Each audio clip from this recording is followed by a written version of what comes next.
Good day to everyone. We are from Group 7 and we are going to present the case of the manager's conundrum in governing a farmers association.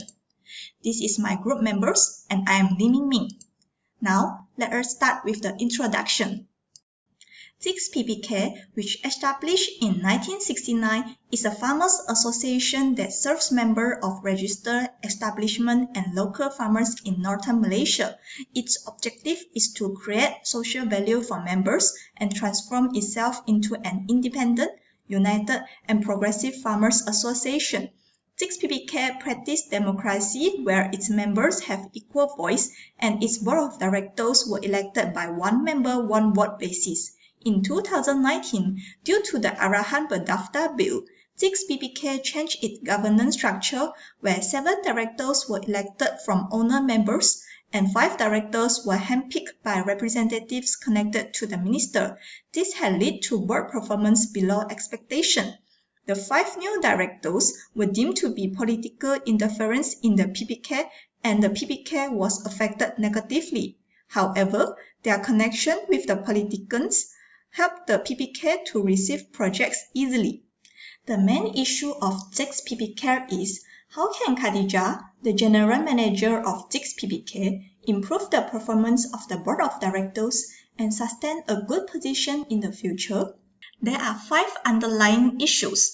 The first issue is changes in board governance lead to low performance of the PBK. This is due to the unperforming of new directors, such as no suggestions on the ongoing projects, always absent in committee meetings, and behave indecisively when making final decisions. All of these were caused by their limited agriculture and farming knowledge, lack of experience, or busy with their full-time jobs. Besides, because of their connections with politicians, existing directors were afraid to voice out their opinions and members were also afraid to seek for their assistance. The second issue is lack of great decision makers. The board of directors relied heavily on Khatijah, who successfully improved the performance of the PBK previously to make strategic and operational decisions. Khatijah had to lead and manage the PBK at every level. The third issue is changes in laws and regulations undermine the democracy practiced in PBK. After the issue of Arahan Berdaftar Bill, 5 out of 12 directors were forced to be handpicked by representatives connected to the minister. This has caused the members to lose their autonomous rights to elect the directors and the right to voice out their dissatisfaction. The fourth issue is the going concern problem. The aging problem of the farmers has become more serious nowadays and lack of youngsters are interested in farming. Although PBK's members increased from 2014 to 2018, most of them were attracted by the high dividends. If the PBK fails to achieve high performance and pay high dividends in the future, the members may be decreased. If the number of members keeps decreasing, the PBK will no longer exist. The last issue is political interference in PBK's operations. Abdullah, one of the new directors, his direct connection with a politician helped him to receive 2 projects for the PBK. Khatijah disagreed to undertake these projects and insisted that the PBK should use proper and transparent procedures to get new projects. However, the board members agreed with Abdullah and ignored Khatijah. Very good. I'm now Lakshmi with a question and my metric number 264902. So today I'll be presenting about theories and analysis that we use to understand the case better. So there are 3 theories which are agency theory, SWOT analysis, and shareholder theory. Agency theory is used to describe the relationship between members, in this case who is the principals, and the directors who act as agents. So the principal-agent problem occurs when the interest of a principal and agent comes into conflict. So in this case, it can be seen when the low performance of the directors cannot maximize the interests of the farmer members. Next, SWOT analysis. It is a framework that we use to understand PBK's strength, weakness, opportunities, and threats. So this helps us to identify what PPK lacks in and how we can minimize the risks that they face and the possible advantages for PPK to succeed in future. So some of the strengths that we managed to identify are PPK is uniquely positioned to provide support to the farmer and it has good internal controls. It is also a key player in the supply chain of the rice production system and well recognized as exceptional and excellent PPK by LLP and MADA. Not forgetting, members had certain privilege and rights in PPK, including the control and ownership right. And there's no individual had a superior position over others. One member has only one vote, and the last one, high dividend was paid to the members.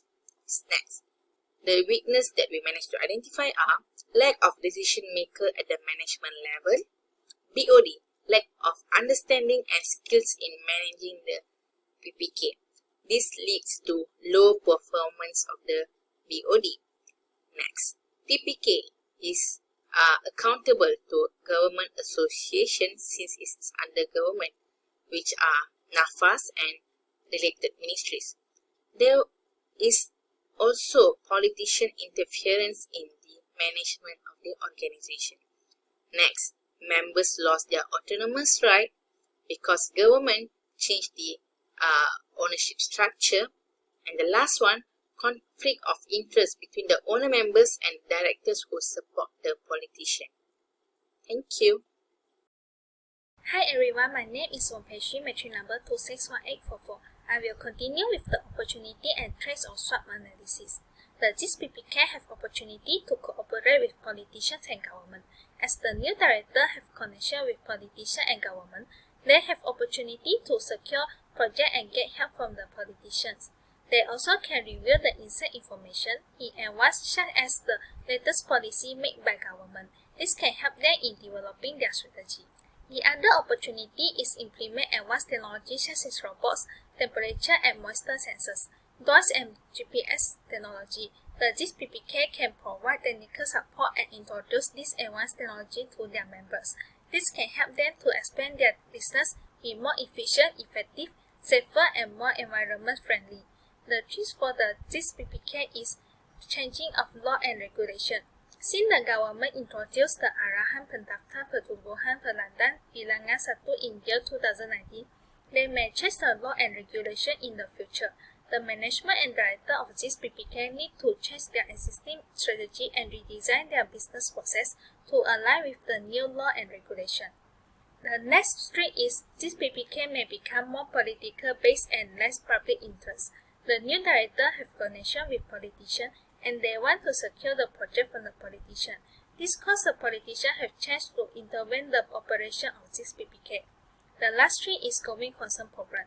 There is lack of youngster interest in farming. This causes aging problem for GIS-PPK. In the future, as the existing farmers get older and do not have youngsters to join the GIS-PPK, the GIS-PPK will be no longer existed if the number of members keep decreasing. The third method used in this case is shareholders theory.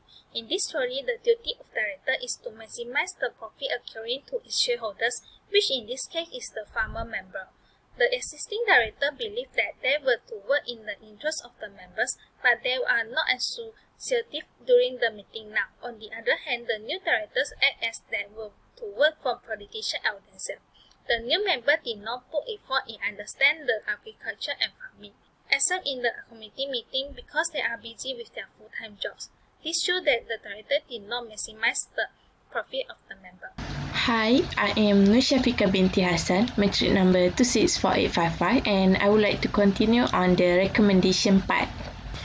Regarding to the issue that highlights few recommendation that can be used to solve the issue. So first recommendation regarding to board of director problem, we suggest to provide a training for both existing and new director to make them gain more knowledge about the agriculture and make them able to understand well on PPK operation to make them perform well in future, hence will improve their soft skill as well. Next, since if they do not achieve the target that have been set, which they will be evaluated based on the key performance indicator, or organization can hire an external audit to monitor the director progress. Next, for the lacks of decision maker, organization can hire or elect the manager who have the knowledge and expertise in agriculture field and able to make a decision to achieve a company goal, so that they will not rely heavily on Khadijah to make a decision. Company also should practice coach style leadership in the organization in order to inspire their team and build their confidence of the director. According to going concern problem, which is lack of youngster, we can use technology to replace the manpower. For instance, agriculture drone technology can be used to reduce manpower, and it helps in offering a cost saving and enhance efficiency to the organization. Next, the organization can utilizing the social media in promoting or to attract the youngster to be involved in agriculture by spreading the benefit of joining the agriculture sector in the social media, because social media was the platform that most used by youngster. For political interference, existing director need to be united to refuse the project that received through direct connection with the politician, where they have to follow the real procedure, even though the project is not big. And the last one is the organization should elect or hire the director who is not from government official and the one who have a political background, to avoid them in the business operation. So that's all from us. Thank you.